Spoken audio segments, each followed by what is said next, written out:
नमस्कार दोस्तों, खूबसूरत रंग बिरंगे पिटूनिया से भरे हुए बास्केट, फिर चाहे वो हैंगिंग बास्केट हो या नॉर्मल कुंदे में लगा हो, देखने में बेहद ही खूबसूरत लगता है। तरह तरह के रंगों में आती है ये पिटूनिया के फूल और सर्दियों में आपके गार्डन को खूबसूरत बना देती है। कोई हैंगिंग बास्केट में लगाता है तो कोई नॉर्मल बास्केट में।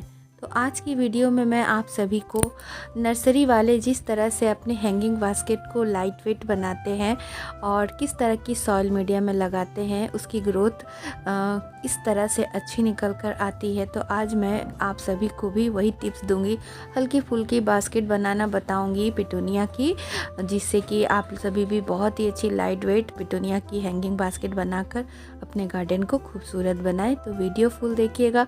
चैनल को सब्सक्राइब नहीं किया होगा तो ज़रूर सब्सक्राइब करें, बेल बटन आइकन को प्रेस करें ऑल पर, ताकि मेरी आने वाली हर इन्फॉर्मेटिव वीडियो आप सभी को मिल जाए नोटिफिकेशन। दोस्तों, वैसे तो पिटूनिया हर तरह के बास्केट में अच्छी लगती है, लेकिन उसकी खूबसूरती में चार चांद लग जाता है जब वो हैंगिंग बास्केट में लगाया जाता है और जब वो लटकते हुए इस तरह से ट्रेल करती है तो काफ़ी खूबसूरत लगता है। तो आज मैं आप सभी के सामने इसको किस तरह से लाइट वेट बनाएं वही बताऊंगी। दोस्तों, इस तरह की हमें हैंगिंग बास्केट लेनी है, जो बहुत तरह तरह के आजकल मार्केट में हैंगिंग बास्केट मिलता है, उसमें छेद बनाना ज़रूरी होता है और छेद के ऊपर आप कोई कॉटन क्लॉथ या इस तरह के शॉपिंग बैग जो आते हैं उसको आप ढक दें इस तरह से ड्रेनेज होल के ऊपर, और इस तरह से ताकि जो निकासी होती है पानी की वो अच्छे से मिल जाए। तो इसमें एक लाइट वेट पॉटिंग मीडिया हमें भरना होता है हाफ, तो मैं हाफ भर ले रही हूँ। आप लोगों को मैं वीडियो के बीच में बताऊंगी कि किस तरह से पॉटिंग मीडिया हमें लेना है जो कि काफ़ी लाइट वेट रहे। तो धीरे धीरे कर कर आपने सभी जितने भी आपने हैंगिंग बास्केट रेडी की है सबको उसमें आपको पॉटिंग मीडिया, एक अच्छी light weight rich potting media को भरना है, जो कि आपके पेटूनिया के प्लांट को ग्रोथ कराने में बहुत ही मदद करे। तो वन बाय वन सारे बास्केट को फिल करना है इसी तरह कॉटन क्लॉथ देकर। और कॉटन क्लॉथ इसलिए हम लोग देते हैं या जो बैग मिलता है शॉपिंग बैग, उसको हम लोग इसलिए बास्केट में डालते हैं, ठीकरी नहीं डालते हैं, जिससे कि इसका वज़न कम रहे। अगर हम लोग ठीकरी डालेंगे तो ठीकरियों का भी वज़न आ जाएगा। क्योंकि हम लोग हैंगिंग करते हैं यानी कि इसे टांगते हैं, तो इसका हल्का होना काफ़ी ज़रूरी है, वरना वज़न से ये बास्केट गिर जाएगा और हमारा बास्केट टूट फट जाएगा। एक बास्केट तो टूटेगा ही, दूसरा नुकसान होगा हम लोगों का कि हमारा पौधा भी ऊंचाई से गिरने के बाद वो पौधा ख़राब हो जाता है। इसीलिए लाइट वेट पॉटिंग मीडिया होना काफ़ी ज़रूरी है। तो इस तरह से हमें हाफ बास्केट को फिल करना है। फिर जो भी हमारा पिटूनिया का पौधा है जो नर्सरी से हम लोग लाते हैं, उसको हम लोगों को इस तरह से अपने उंगलियों के बीच में ऐसे फंसाना है और पलटकर बड़े ही सावधानी से ग्रोइंग बैग को निकालना है। रूट बॉल को बिल्कुल भी हमें डिस्टर्ब नहीं करना है। आप चाहे तो ग्रोइंग बैग को जो नर्सरी से हमें ब्लैक कलर की मिलती है उसको कैंची से कट कर सकते हैं और इस तरह से एडजस्ट करना है हमें और साइडों से मिट्टी को डालते जाना है। और ध्यान रहे कि पत्तियों के ऊपर हमारी पॉटिंग मीडिया नहीं जानी चाहिए, तो पत्तियों को एक हाथ से साइड करते हुए हमें पॉटिंग मीडिया को बास्केट के चारों तरफ भरना है और बड़ी सावधानी पूर्वक हमें करना है, जिससे कि पौधे की रूट बॉल भी हमें डिस्टर्ब नहीं करनी है। क्योंकि ये बहुत ही सीजनल प्लांट होता है और इसकी जो फाइब्रस रूट होते हैं काफ़ी नाजुक रहता है और इसकी जो लाइफ होती है सीजनल प्लांट की 3 महीने, 3.5 महीने, 4 महीने होती है। तो एक पौधा का, तो उसको हम लोग अगर यदि डिस्टर्ब अभी कर देंगे रूट बॉल को तो फिर उसकी ग्रोथ पर इफ़ेक्ट पड़ेगा और फ्लावरिंग हमें लेट से मिलेगी।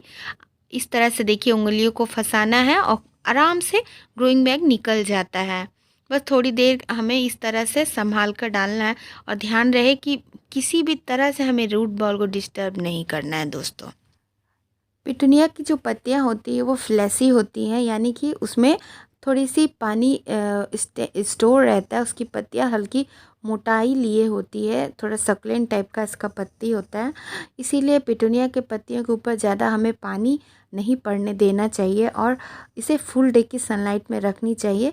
लेकिन जब हम लोग इसको लगाते हैं यानी रीपॉट करते हैं तो 1-2 दिन उसे हमें छाया वाली जगह पे रखनी चाहिए और जब हमारा पौधा सेट हो जाए उसके बाद इसे हम लोग फुल डे की सनलाइट में रख सकते हैं। शुरू में तो हमें फ्लावरिंग नहीं लेनी है, उसे पिंचिंग कर देना है, कलियों को हटा देना है जिससे कि हमारा पौधा बूसी हो जाए। लेकिन अगर आप लोगों को फूल लेना है तो फूल 1-2 दिन के बाद जब स्पेंट होता है तो उन सूखे हुए फूलों को हटाना कभी भी मत भूलिएगा दोस्तों, जिससे एक तो पौधा में एनर्जी बचता है और वो बीज नहीं बनाता है तो बहुत ज़्यादा ब्लूमिंग होती है। और रिपोर्टिंग करने के बाद हमें पानी ज़रूर देना है जिससे उनकी ताज़गी बनी रहे। हालांकि रूट बॉल तो डिस्टर्ब नहीं की है मैंने, लेकिन फिर भी पानी दे देने से वो बहुत ही जल्दी नया सॉइल में एडजस्ट हो जाता है। तो सूखे हुए फूलों को हमें पिंचिंग ज़रूर करना है जिससे कि एक तो पौधा बूसी होता है, दूसरा उसकी एनर्जी सीड बनाने में नहीं होकर नई नई कलियों को बनाने में होता है। देखिए कितनी अच्छी सॉइल में ये लगी हुई है और इसमें जितनी भी आपको पीली वाली पत्तियां दिखें और कुछ पत्तियां टूट जाती हैं नर्सरी से लाते वक्त, तो उनको भी हमें छटाई कर कर हटा देना है जिससे कि बास्केट में जाने के बाद कोई भी फंगस उसमें नहीं लगे। तो इस तरह से देखिए बहुत ही अच्छी सॉइल है। और ये क्राउन पार्ट जो होता है ना दोस्तों, इसे मिट्टी के नीचे नहीं जाना चाहिए, इस बात का हमें ध्यान रखना है। क्राउन पार्ट कभी भी चला जाएगा मिट्टी के नीचे तो हमारा पौधा गल सकता है, फंगस लग सकता है। अब बास्केट में बिठाकर देख लें कि उसकी ऊंचाई तो ठीक है, बास्केट से हल्की नीची होनी चाहिए और साइडों से सावधानी पूर्वक हमें मिट्टी डालना है और पत्तियों में हमें मिट्टी नहीं लगनी चाहिए। और पौधा लगने के बाद उसमें पानी देना मत भूलिएगा दोस्तों। और इसे छाँव में हमें 2 से 3 दिन रखना है, उसके बाद ही इसे धूप में निकालना है। इस तरह से हल्की फुल्की हैंगिंग बास्केट रेडी हो जाती है। तो चलिए अब देखते हैं कौन कौन सी सॉइल कॉम्पोजिशन हमें बनानी है। तो ये जो आप लोग देख रहे हैं ये सारे इंग्रेडिएंट्स आपको आपके हैंगिंग बास्केट में डालना है। तो सबसे पहले सबसे ज़रूरी हल्का बनाने के लिए होता है हैंगिंग बास्केट को ये धान की भूसी, राइस हस्क, और ये आपको 1 पार्ट लेना है और ये हाफ पार्ट आपको गार्डन सॉइल लेना है क्योंकि हमें हल्की मीडिया बनानी है। और उससे भी हाफ हमें लेना है यानी कि 1/4 एकदम 1/4 हमें रिवर सैंड लेना है और 1 पार्ट हमें कंपोस्ट लेना है और 1 पार्ट हम लोग कोकोपीट या हाफ पार्ट भी कोकोपीट ले सकते हैं।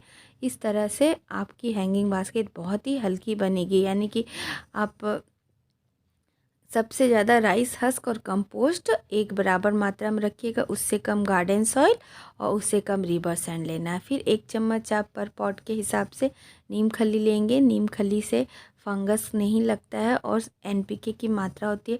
सरसों खली 1 चम्मच, 1 चम्मच सीवीड ग्रैन्यूल्स और फंगिसाइड को लेकर अच्छे से हमें मिला लेना है। इतनी अच्छी सॉइल मीडियम में लगाने के बाद पौधे की ग्रोथ काफ़ी अच्छी होती है। एक तो हैंगिंग बास्केट हल्का फुल्का भी बनता है और साथ ही न्यूट्रिशन रहता है। राइस हस्क बहुत ही अच्छा कार्बन देता है जो कि पौधे की वृद्धि में बहुत ही विकास में वृद्धि कराता है। और धीरे धीरे देखिए इस तरह से 2 दिनों में ही इतनी अच्छी ग्रोथ निकल कर आ गई है। 2 से 3 दिनों में बास्केट ने पूरी कवर कर ली है। पिटूनिया के पौधे ने बहुत ही सुंदर ब्लूमिंग आ रहा है। अलग अलग कलर के हैंगिंग बास्केट काफ़ी खूबसूरत बनाते हैं आपके गार्डन को। तो अपडेट के साथ आज की वीडियो आशा करती हूँ आप सभी के लिए काफ़ी उपयोगी होगा। और इन खूबसूरत पिटूनिया के फूल को देखते हुए लाइक नहीं किया है तो देर किस बात की, एक लाइक जल्दी से आप लोग कर दे दोस्तों, ताकि मेरा मोटिवेशन मिलता रहे। और इस तरह से देखिए सुंदर सुंदर कलर के पिटूनिया के फूल निकल कर आए जो कि मन को बड़ी ही भावन लगते हैं। बस ये एक खिलना बाकी रह गया। 4 बास्केट मैंने पिटूनिया की रेडी करी है और 3 में ब्लूमिंग निकल कर आ गई है। काफ़ी खूबसूरत लग रहा है। तो इसी के साथ आप लोगों से विदा लेती हूँ। बाय दोस्तों, टेक केयर, हैप्पी गार्डनिंग और खूबसूरत पिटूनिया की हैंगिंग बास्केट बनाइए और इन्जॉय